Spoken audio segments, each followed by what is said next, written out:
Firefighters are first responders to unimaginable life and death emergencies. They train to save lives, but coping with the weight of the noble task of being a firefighter can lead to an internal fire of depression, anxiety, and sometimes suicide.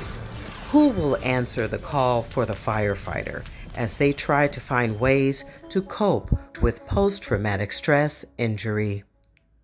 So I wanted to start today's conversation off with just the concept of resiliency and just the fact that we as human beings, we are resilient in both the physical sense, but also in the mental health sense. We can go through many difficult times and figure out our way around it. It doesn't necessarily have to turn out to be a big thing where we need, additional help and resources. But there also are times in which we do need additional resources and we need to get attention for various conditions. So with our discussion today being about first responders and mental health, I'm curious if you guys can share maybe a few experiences that you've had and how maybe the role could have led to maybe you needed more additional resources or the actual sense that you took care of it on your own. What experiences have you guys had, both personally as well as occupationally? Well, I think for me, in our organization, the Ghost Ship warehouse fire was kind of a big moment that shed a spotlight on this sort of thing. And it was one of the first times in my 30 years that our administration realized that the behavioral health of firefighters and the mental health was kind of a big deal. That's not to say there weren't resources in place before that, Certainly. but it was kind of a hit and miss sort of thing, and it didn't really work out too well. There wasn't a lot of buy-in from the membership. I like one of the things you said in your introduction about, there are these singular moments, but typically, and I would imagine that Sean and Drew would agree with me that it's the cumulative effect, it's the long-term thing. Mm-hmm. So even though for our organization the Ghost Ship was a big deal and was kind of a point of a rallying point or something, for lack of a better way to phrase it, it's the cumulative effects over the career. And I think it's been great to see a culture change in our organization where now we're willing to discuss and talk about the fact that we are. We do need to work on resiliency and understand that and find healthy ways to deal with the issues that come up rather than the destructive and unhealthy ways that I know I've personally had happen over the course of my career, and we're trying to make it a much better response Sure. to these things. You talked about the Ghost Ship fire, and of course most people have some knowledge of that incident, and we can certainly qualify that as a crisis, both for the community as well as for the first responders who were involved.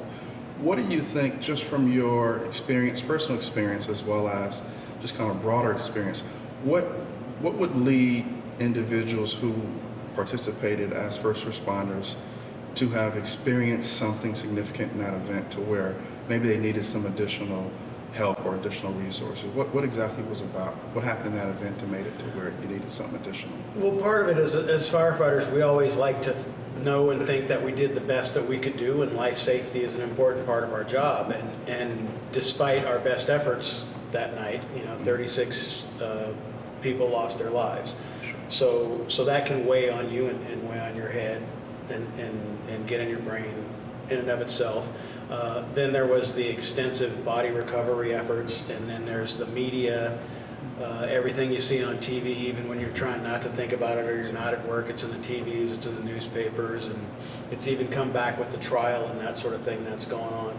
So that's in your head, and those are things that'll never leave. And at the time, our organization, our department was very young. We had many, many firefighters with a year or less or 2 years less on the job.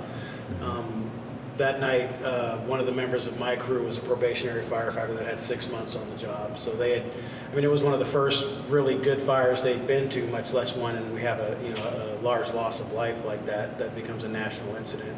It's a lot to have to carry and to talk about. And I think the challenge for me that night as a lieutenant and the days immediately after was to make sure I checked in with the people that work under me and make sure that they understand and acknowledge that this is a big deal and it's going to affect us, and let's take care of ourselves and keep checking in and acknowledge that, so we don't it doesn't manifest itself into something destructive that we would bring home to our families or our personal lives or that sort of thing. Certainly. You talked about the cumulative effect of, I'm assuming, different calls and different experiences that you have as a firefighter. I'm curious if the other panel members may chime in on that as well. Just the simple fact that you are expected to go to certain calls, handle your job, and then move on to the next. And my assumption is that there are certain calls that stick with you, and maybe there was an individual who was a younger person or an older person for that matter, but I'm curious if you guys can kind of give your insight in terms of the point about the cumulative effect that may take place in your line of business. Well, for myself, I started the fire service at age 22 in 1993. So I was young. I didn't really understand what I was entering. I thought I was entering a profession that would allow me to go help people, and that's all I knew. I didn't understand that by doing so, I deposited a little bit of every incident into me. So when you talk about resiliency, I guess what I have going on for me early on is that I love to work out. So I played a lot of basketball, go to the gym. I had positive things that helped me release, some of the tension. As I got older, and it wasn't as easy to play basketball or to recover, I started noticing that it was a little bit more difficult to sometimes process things at night. So I was fortunate enough to fulfill a promise to my stepfather as he was dying. He passed in 2008 while I was preparing for the tennis test, and that was to go back and get my bachelor's degree. And at USF, I learned more than just about business, but I learned about the Jesuits' way of self-reflection and going back.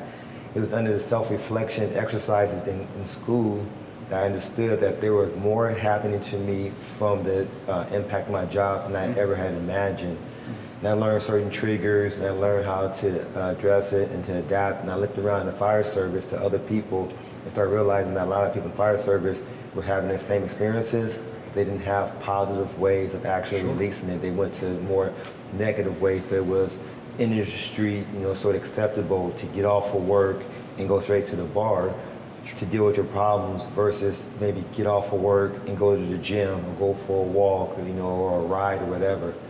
So I think it was my time at USF that made me realize how to first identify my stressors, then how to better cope with them, and then I wanted to take those experiences that I learned and bring it back to the industry to help my brothers and sisters who I knew were experiencing the same thing, but in many ways did not know it was happening to them. Certainly, you brought up a lot of good points. And I think the piece that I pull from what you talked about is really just the idea of self-care, right? And so we all have things that we do to help with the stress that we endure on a day-to-day basis. And sometimes those things we do are positive self-care concepts, and some of the things we do are not so positive, and they can be kind of a short-term sort of solution, with the obvious one being just kind of alcohol and other substances that might take you away from your reality. But you raised some really good points just around figuring out really what it is that works for you, right? Some people are really into specific hobbies, whether it's softball or baseball. Some people like to be a part of a larger organization and do some volunteer work. There's clearly countless different ways in which we involve ourselves in self-care.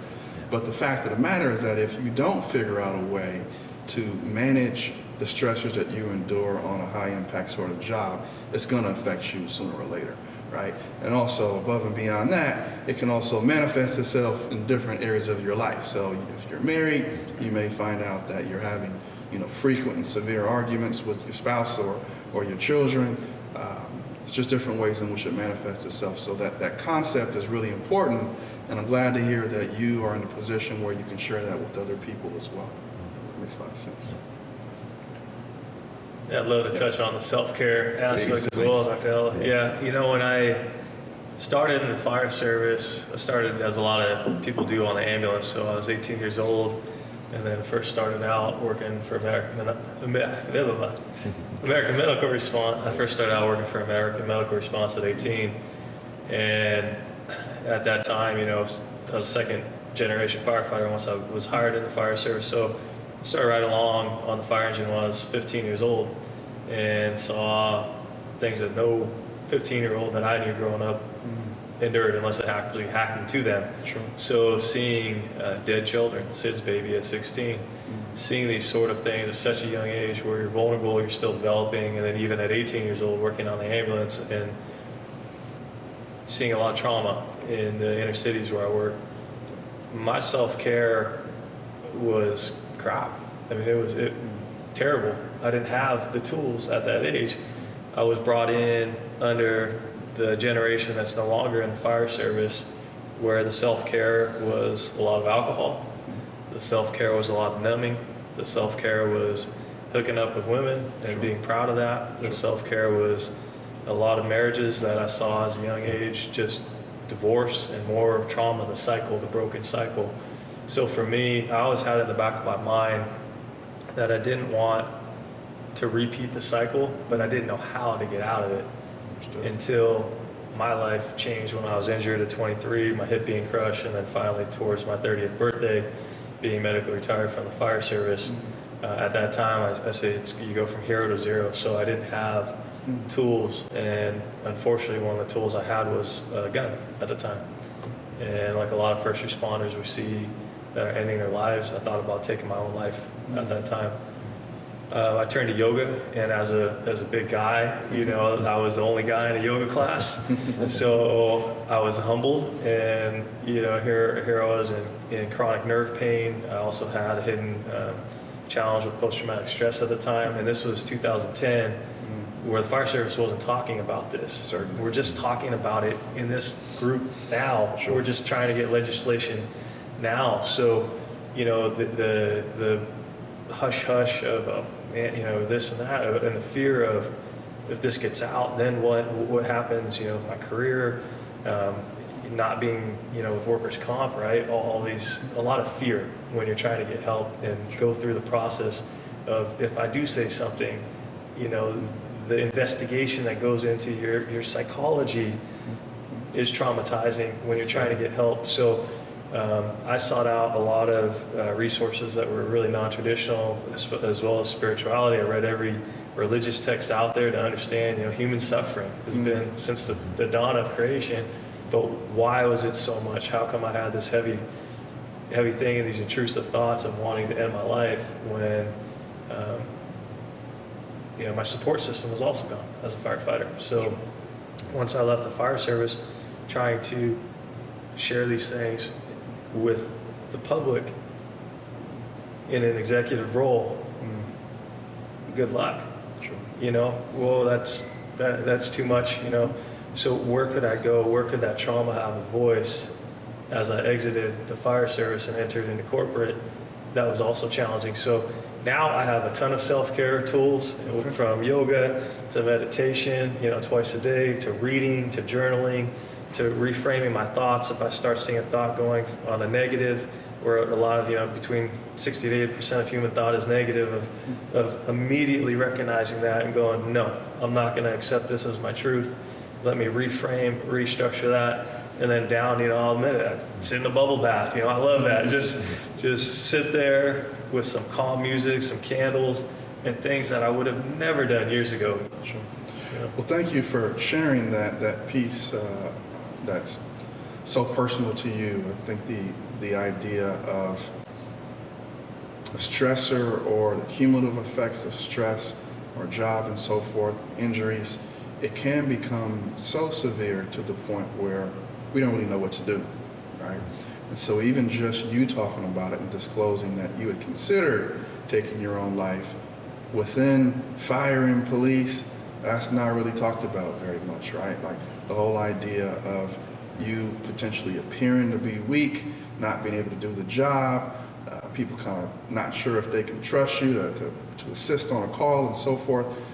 It's very important for us to understand that how you felt is not an uncommon thing. Of course, we know the statistics about police officers even more so in terms of having a tough time dealing with the stressors of the job. But I admire you for sharing that piece of the story with us. And also, I'm glad to hear that you were able to locate and find some self-care techniques that actually did work out for you as well. Thank you.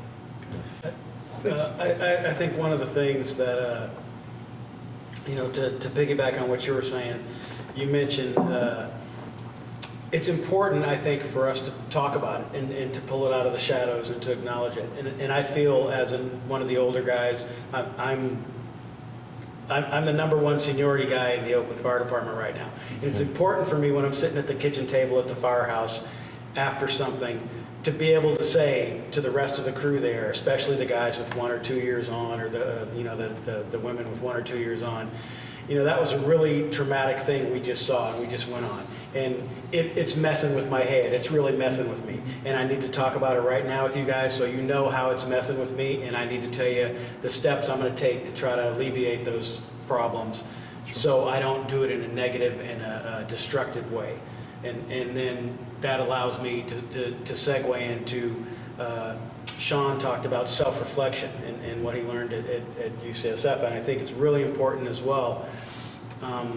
Earlier in my career, when I was dealing with this stuff, this cumulative effect in a negative way, I failed a positive drug test, and I went into a rehab program. And the most important thing I pulled out of that rehab program, I know now, is the ability to have some honest self-reflection. And so that I can sit there now at the kitchen table with my crew and when I talk to other firefighters and say, yeah, this was real negative, these things add up, this is how I dealt with it in a negative way, and it almost lost my career because of that, and the destructive things with family, the things you mentioned as well.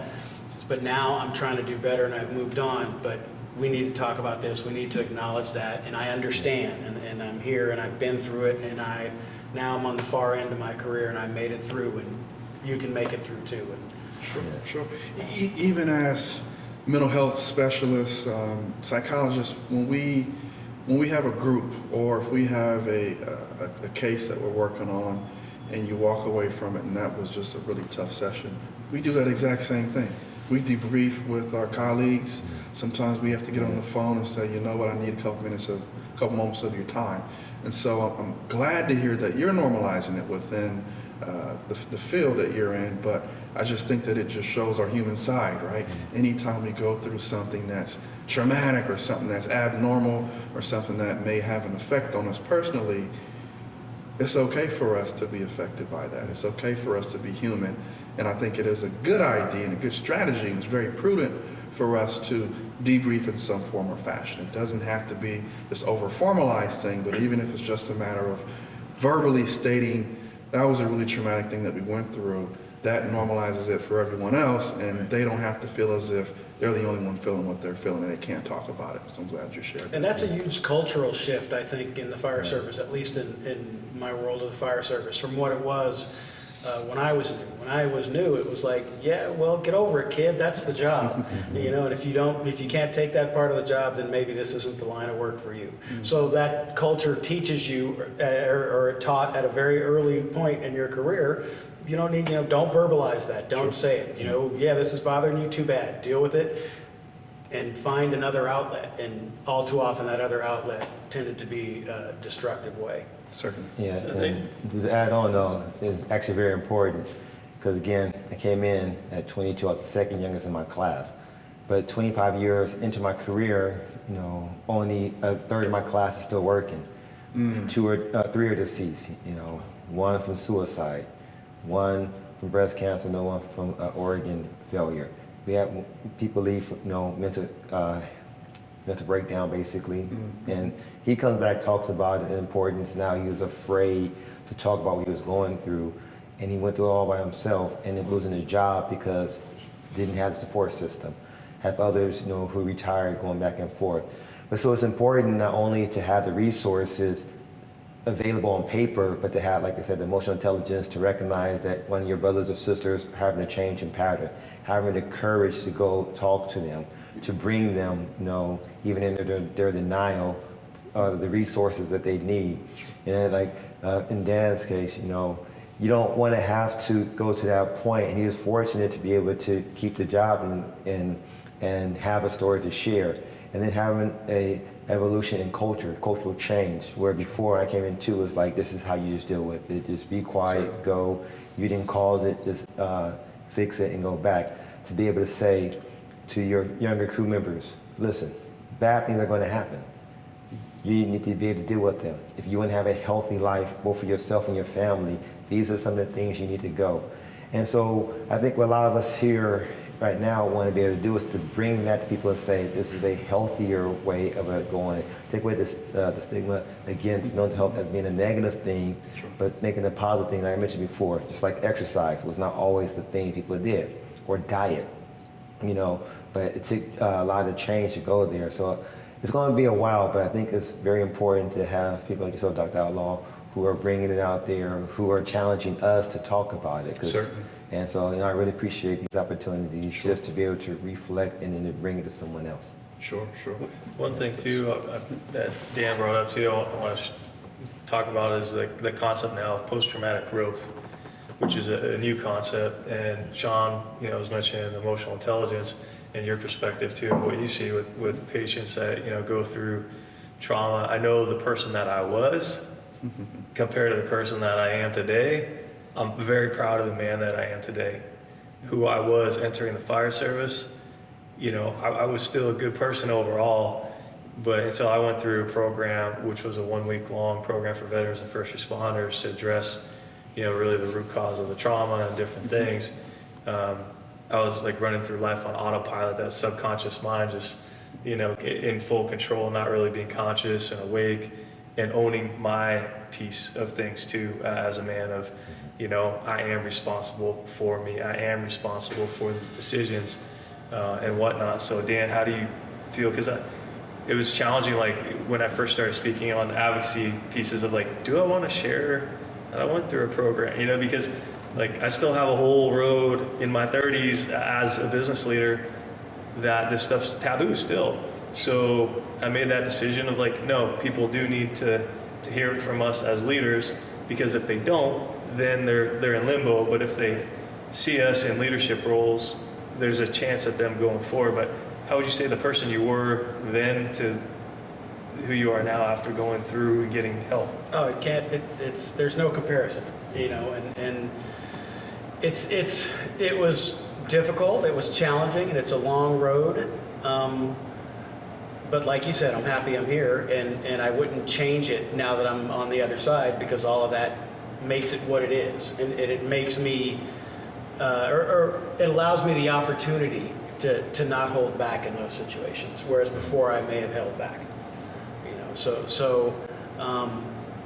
And I'm on the tail end, and I'm just a grumpy old broken down firefighter who's looking to come out on the other side at least as well as I went in, and I think I'm better than when I went in, because I've learned and I've got all these tools to help make things better. And I hope that I can kind of get the culture changed, you know, like Sean talked about, that we can acknowledge it and move on, and not move on, acknowledge it and deal with it in healthier ways. It's like turning a big cargo ship sometimes. It's really hard to get the direction to change, but you got to start a little bit at a time and start moving it in the right direction. And I know in our organization, and it seems like industry-wide, the last 3 or 4 years have seen a positive change in this direction to actually acknowledge and deal with firefighter and first responder behavioral and mental health issues. And it's not a rarity, and things are moving in the right direction. Good. I have a question, and this is kind of piggybacking off of a point that was previously made. So I initially talked about just human beings being resilient enough to take on stressors and traumas and still walk away from that and exist in life without needing much change. I'm assuming that there must be like a fine line between being able to deal with stuff and ultimately kind of like the old school way of kind of, all right, we kind of got to keep on moving here.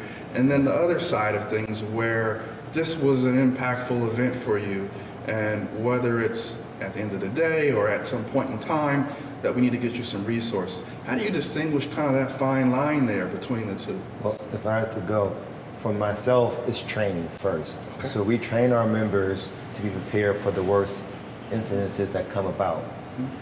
So when you go there, you sort of come out yourself and you perform.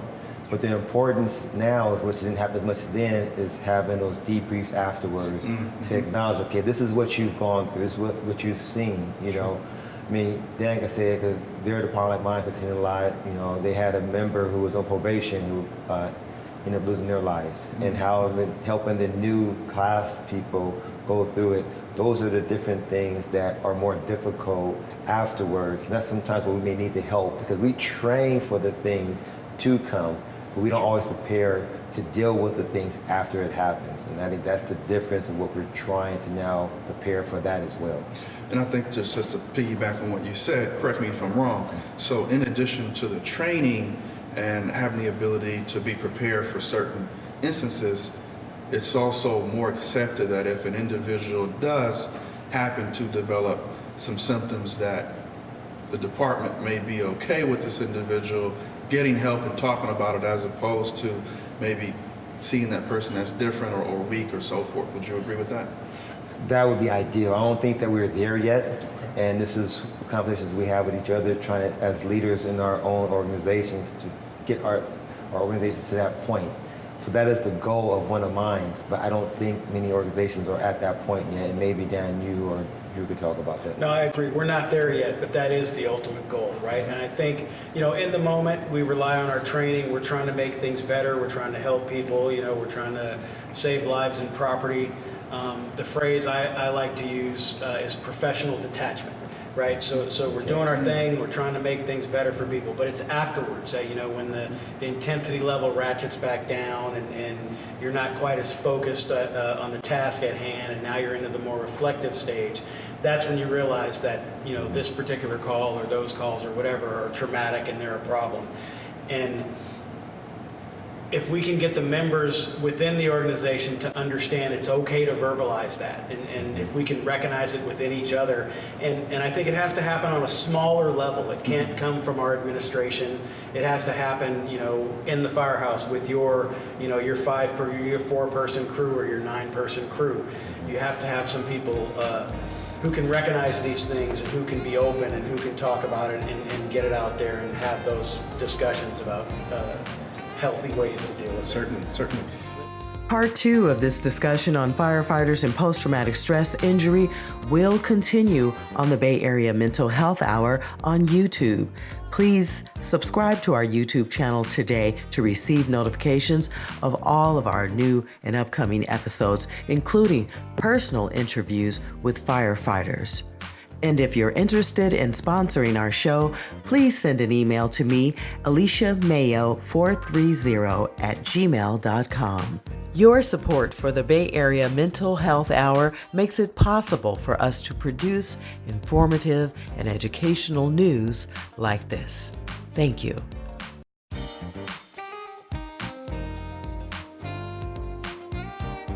If you're in a crisis and need immediate attention, dial 911 or call the National Suicide Prevention Lifeline at 1-800-273-8255.